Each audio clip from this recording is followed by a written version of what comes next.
Na última apresentação, a gente falou de emulsões, mas o que que é uma emulsão?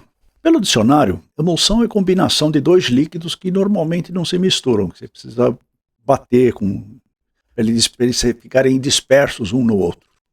A chamada emulsão fotográfica dos antigos filmes e papéis de fotografia e as emulsões serigráficas depois que você mistura o sensibilizante são na realidade colóides ou dispersões coloidais. A diferença, né, é que na segunda você tem sólidos misturados na suspensão.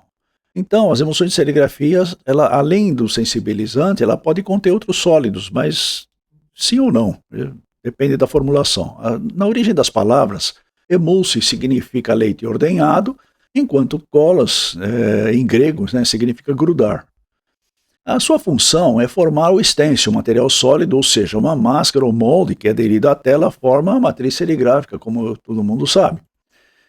É, Precisa ter uma lâmpada, né, algo que faça a fotografia, e as lâmpadas elas podem ser classificadas como materiais ou como equipamento. Como elas duram muito, geralmente a gente considera como equipamento. Não são eternas. As mais modernas duram bastante. As lâmpadas adequadas para serigrafia, elas têm que ter ultravioleta. Mas o que, que é isso aí? Precisa compreender, então, radiação, luz. E entre as propriedades da luz, absorção pelos pigmentos e sensibilizantes. Então, a luz, ela é uma forma de energia chamada radiação eletromagnética. Essa energia é do tipo pulsante. A frequência de pulso varia, né? Nos dá diferentes nomes para essa energia. Então a gente chama de luz, calor, micro-ondas, raio-x, onda de rádio, AM, FM, infravermelho, ultravioleta, luz amarela, luz vermelha, luz azul, radar, raios gama, radioatividade. Além disso, essa energia sai, né, ela, da fonte, se irradia e segue em linha reta para todas as direções. A energia eletromagnética ela pode daí ser captada por antenas, né?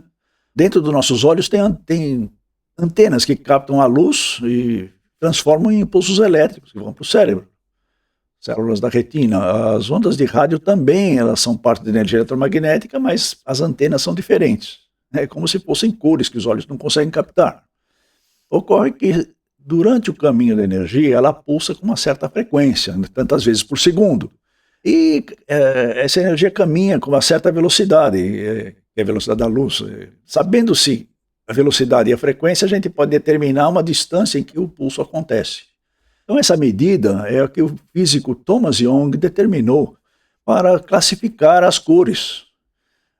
Nos limites dessas distâncias, né, usualmente a gente mede em nanômetros, são 10 elevado a menos 9 do metro, os olhos não captam mais. Então, nós temos no limite mínimo ultravioleta e no limite máximo infravermelho.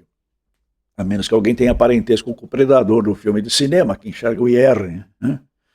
Então, para fixar o conceito, o UV tem frequência maior e comprimento de onda menor. E o IR, infravermelho, tem frequência menor, daí o prefixo infra, e o comprimento de onda maior. O azul tem um comprimento de onda de 0,4 a 0,5 microns. O verde de 0,5 a 0,6 microns e o vermelho de 0,6 a 0,7 microns.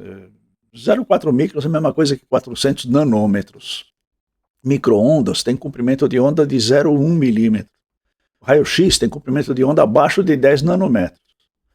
Para orientar a direção da energia eletromagnética, então a gente usa dispositivos ópticos, como por exemplo o farol do automóvel, tem refletores, tem lentes. As expositoras de serigrafia requerem uma luz dirigida, como fosse um farol, para que os detalhes saiam com a maior exatidão possível. Todo sensibilizante usa, né, energia, absorve a energia eletromagnética emitida por uma lâmpada que nós chamamos genericamente de luz, e transforma em força de atração com as moléculas das resinas da emulsão, tornando essa mesma insolúvel. O sensibilizante absorve apenas parte da energia eletromagnética. Né? Quando inventaram a fotografia, o elemento sensível à luz era a prata, na verdade um sal de prata, e que oxida na presença da luz. Oxidação significa a molécula da prata se combina com o oxigênio do ar e formando o óxido de prata, que é negro. Pioneiros da fotografia também desenvolveram meios de usar outros metais e corantes para gravar imagens com luz. O bicromato, que é um sensibilizante de baixo custo, ele foi descoberto em 1839 pelo escocês Mungo Punton, habilitando cópias fotográficas de baixo custo. O cromo hexavalente, que é o nome químico, né, do bicromato, foi amplamente usado na fotografia, na rotogravura, na pré-impressão, na indústria de couros, na indústria metalúrgica, para tintas anticorrosão e outras aplicações. As emulsões serigráficas sensíveis, fotossensíveis, à base de celulose, gelatina, álcool polivinílico, foram criadas com base nas descobertas anteriores dos pioneiros da fotografia. E a escolha das resinas passa pelo critério da resistência química das mesmas. As emulsões serigráficas contêm, geralmente, álcool e acetato polivinílicos, corante, eventualmente uma resina elastomérica como PU, uma resina rígida como um epóxi, um aditivo tensoativo e, eventualmente, uma carga mineral. Além das proporções corretas dos componentes, existe o teor de sólidos, ou seja, a quantidade de água presente quando a emulsão ainda está líquida. Até os anos 70, os principais sensibilizantes usados foram bicromatos, sais de ferro e sais diazônicos. Na fotografia e na serigrafia, o bicromato de potássio, de sódio e de amônio tem função fotográfica de insolubilização das emulsões onde elas recebem luz UV. Os sensibilizantes e preços, eles variam bastante, né? Isso tem mais a ver com a conveniência de uso do que com a qualidade em si. Mas a oferta de tipos de sensibilizante foi aumentando, novos tipos de lâmpadas foram sendo criadas. Na fotografia e na pré-impressão, o impacto do surgimento das tecnologias digitais também revolucionou o modo de produzir. E formulações químicas das emulsões serigráficas foram ficando mais complexas ultimamente. Hoje existe uma infinidade de sensibilizantes diasos, outra infinidade de sensibilizantes fotoiniciadores, fotoácidos, fotocatalisadores, fotopolímeros, diferentes mecanismos fotográficos mais eficientes do que sais metálicos, né, e os corantes diazônicos. O bicromato ele tem sido banido em todas as artes gráficas por causa da periculosidade no manuseio e da periculosidade ao meio ambiente. Então, na União Europeia é ilegal desde setembro de 2017. Uma observação que eu acho importante: a secagem de emulsão antes da exposição altera a sensibilidade. A temperatura a qual a emulsão é submetida durante a secagem também altera a sensibilidade. Limite seguro é 35 graus.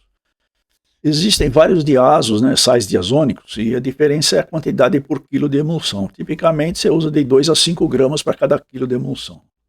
Uma das razões do custo relativamente elevado é o trabalho de pesar e embalar com exatidão essa quantidade de sensibilizante para fornecer. A combinação de dois sensibilizantes, diazo com álcool polivinílico, mais acrilato, mais diazo ou outros produtos, é empregada nas emulsões chamadas de dupla cura. Em 1980, combinações moleculares do álcool polivinílico, né, ou SBQ, passaram a ser usados. Outras variações químicas, né, estereoquinolina, polímero único, passaram a fazer parte das fórmulas das emulsões. Mais recentemente, grupos químicos de resinas monoméricas, chamados oligômeros, né, após a reação, passaram a ser utilizados na formulação. Então, emulsões de fotopolímero. Existe um leque de opções no mercado hoje, desde o álcool acetato polivinílico, a dupla cura que tem resina acrílica, SBQ, STQ, polímero único, e algumas delas são pré-sensibilizadas. Emulsões stencil filme, né, também são fornecidos dentro dessas classes, tanto os indiretos quanto os direto-indiretos.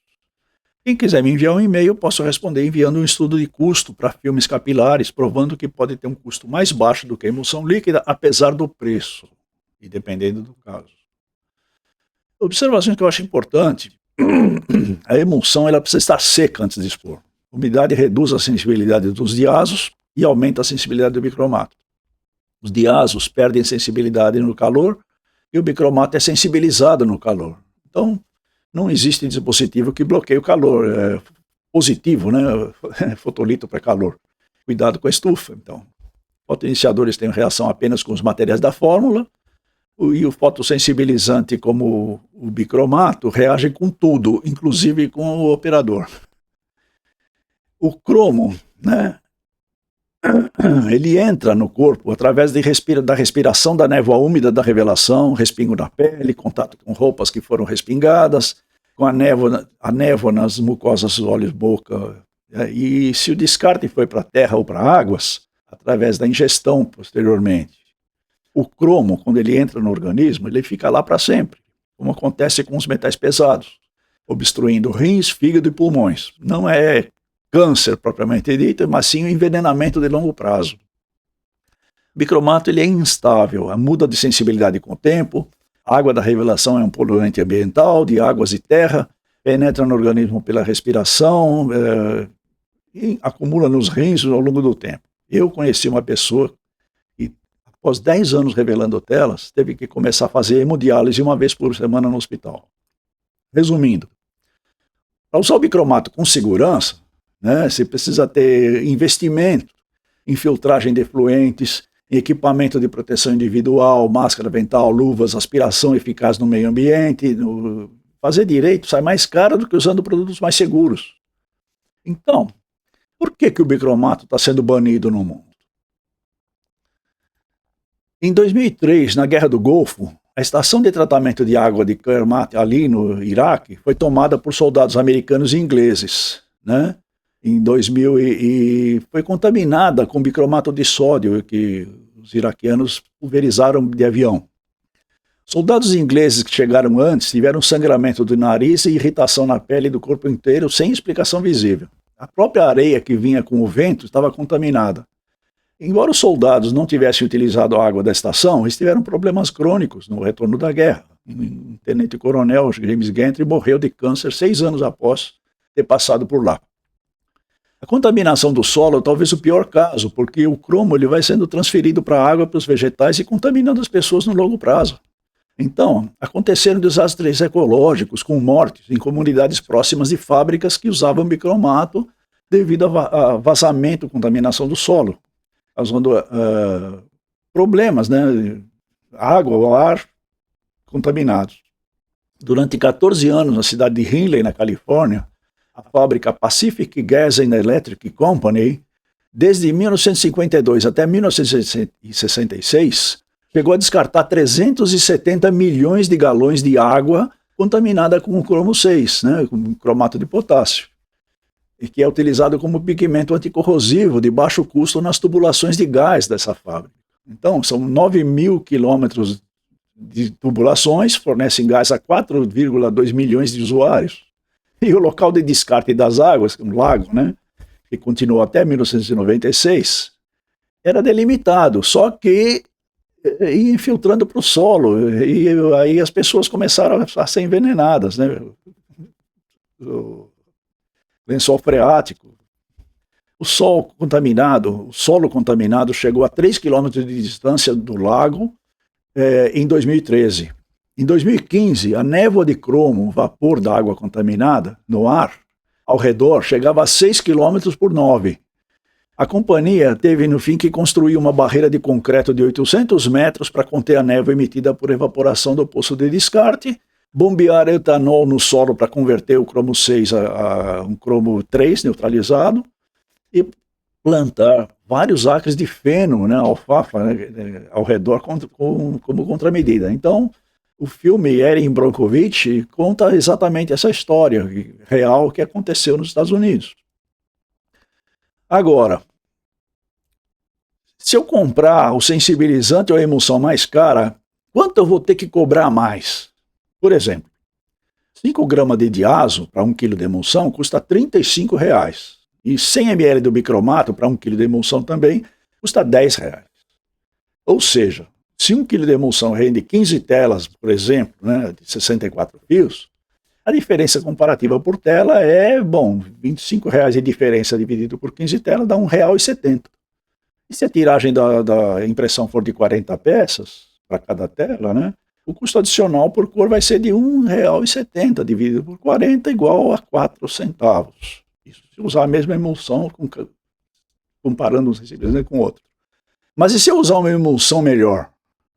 Os filmes e emulsões modernos de polímero único dupla cor permitem obter os stencils mais delgados, com planaridade e menos trabalho operacional.